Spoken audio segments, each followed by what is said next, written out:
Hi Shruti.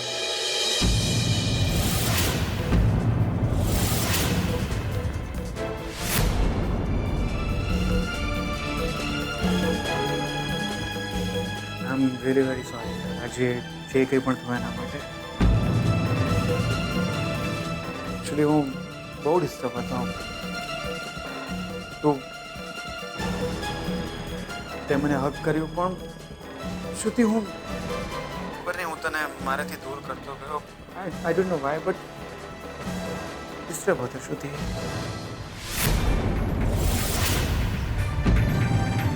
I am sorry. Anyway તું સુઈ જા, આપણે કાલે વાત કરીશું. ઓકે યા.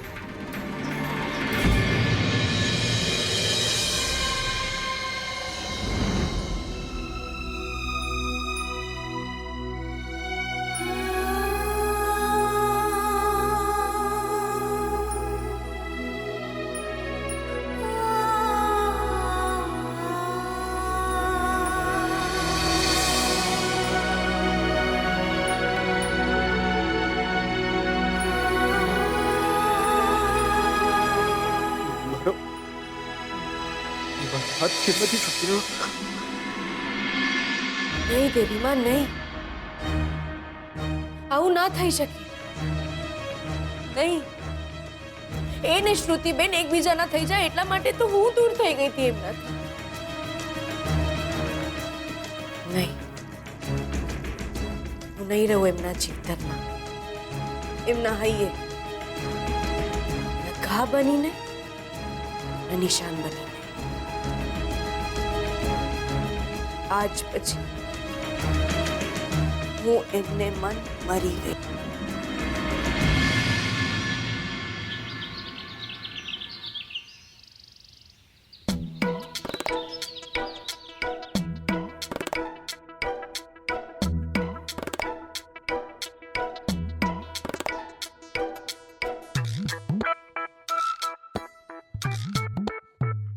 આ જીગલા આ તને આંગળી વગર નાવા ધોવાનું ફાવશે દ્યોર?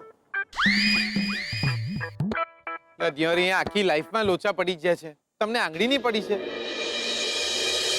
દ્યોર મેળ પડતા પડતા રહી જવાનો હોય એવું લાગે છે. અડધી રાત્રે ફડક પેસી જાય છે કે હું રહી તો નહીં જાઉં ને. લગન પાક્કા થઈ ગયા છે, બધાએ હા પાડી દીધી છે. શોધનીએ હા પાડી છે, લક્ષ્મીએ વધામણી પર થપ્પો બી રમી લીધો છે. તો બી એવું લાગ્યા કરે છે મોડા સુધી આયેલો કોળિયો નીકળી તો નહીં જાય ને. હવે તમે વળી નવો બોમ્બ ફોડ્યો છે કે શોધન અને લક્ષ્મીના છૂટાછેડા ના બી થાય. મને તો ખબર નહીં પડી રહી કે લક્ષ્મીના મનમાં છે શું.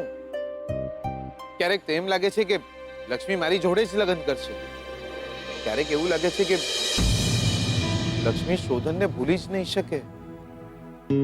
પરીક્ષા લે. કોની? પ્રેમની. એ વળી કોણ છે? અરે પરીક્ષા લે એટલે તને ખબર પડી જાય કે લક્ષ્મી તને પ્રેમ કરે છે કે નહીં. હા તો તમે સિલેબસ ની બહારનું જ કઈ લાયા? જીગલા એક કામ કર, તું 2-4 દાડા માટે મેહોણા ચાલ્યો જા. મારા મેહોણા જતા રહેવાથી શું થશે? લક્ષ્મીને તારી ખોટ ચાલશે, તારી કિંમત સમજાશે. અરે તારા વીરમાં એ ઝૂરશે અને લક્ષ્મીને લાગશે કે એની લાઈફ તારા વિના કેટલી અધૂરી છે. એ તને ફોન કરશે, તને પાછો બોલાવશે, પણ તારે પાછા આવવાનું નથી. અને ક્યારેક ક્યારેક તો ફોન પણ નહીં ઉઠાવવાના. બકાયને લાગવું જોઈએ કે તું એની માટે કેટલો મહત્વનો છે. માણસની કિંમત એના દૂર ગયા પછી જ ખબર પડતી હોય છે દ્યોર. જેમ જેમ વિરહ વધે એમ એમ વાલ પણ વધે બકા. તમારી વાત તો સાચી. મારે એવું કરવું જોઈએ? હા, હવે મોડું ન કરતો જીગલા. લક્ષ્મીને તારી કિંમત સમજાશે અને દોડતી મેહોણા તને મળવા આવી જશે. અને આવું ન થયું ને દ્યોર તો હું મૂછો મુંડાવી નાખીશ. એટલે પછી હા, મારે મેહોણા જવું જ જોઈએ. 2-4 દાડા બા બાપા સાથે રહી આવીશ, અને એ બી ખબર પડી જશે કે લક્ષ્મી મને કેટલો પ્રેમ કરે છે. યસ. કાકા, એમની તો ખબર નહીં, પણ 2-3 દાડા હું એમના વગર કઈ રીતે રહી શકીશ? જોયું, લક્ષ્મીના દૂર જવાના વિચાર માત્રથી તને રડવું આવી ગયું ને,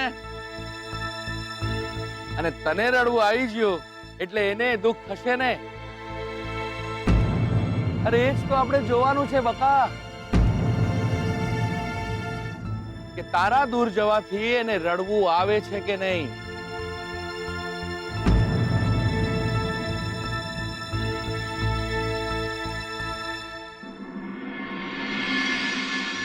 તારે મહેસાણા જવું પડશે? ઓહો, પણ કેમ? એમ જ મન થયું.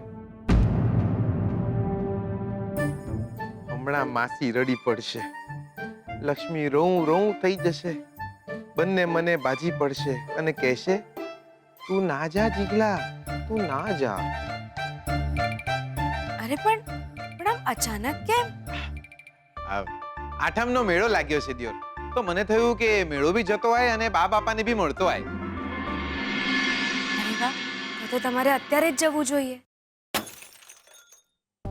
લાગે છે રકાબી ફૂટી ગઈ હશે. અહીં મારું 2.5 લાખનું દિલ તૂટી ગયું છે અને આ માસીને 2.5 રૂપિયાની રકાબીની પડી છે. સાચી વાત છે. બા બાપુજીને મળવું હોય ને તો મહેસાણા જવું જ પડે. એકવાર તો ના પાડો યાર. અરે કોઈ ના શું કામ પાડે?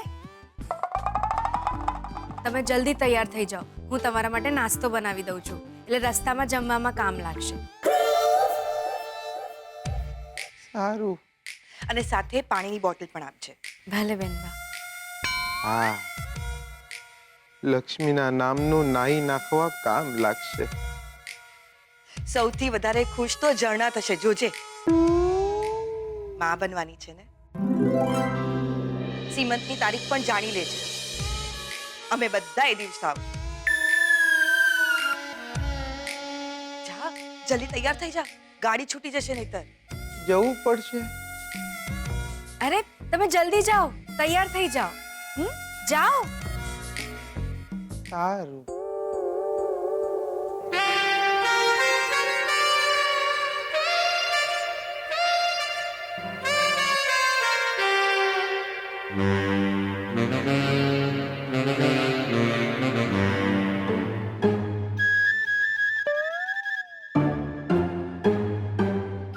બોલો. ના લક્ષ્મી બોલ્યા, ના માસી બોલ્યા કે જીગલા દિયોર તું મેહોણા ના જા. એટલે મને તો એમ હતું કે હું મેહોણા જાઉં છું એવું સાંભળીને લક્ષ્મી દોટ અને માસી પોક મૂકશે, પણ એક વાર મોઢામાંથી ફાટે નહીં કે દિયોર જીગલા તું જતો રહેશે તો તારા વિના અમારું ગોકુળિયું સૂનું સૂનું લાગશે.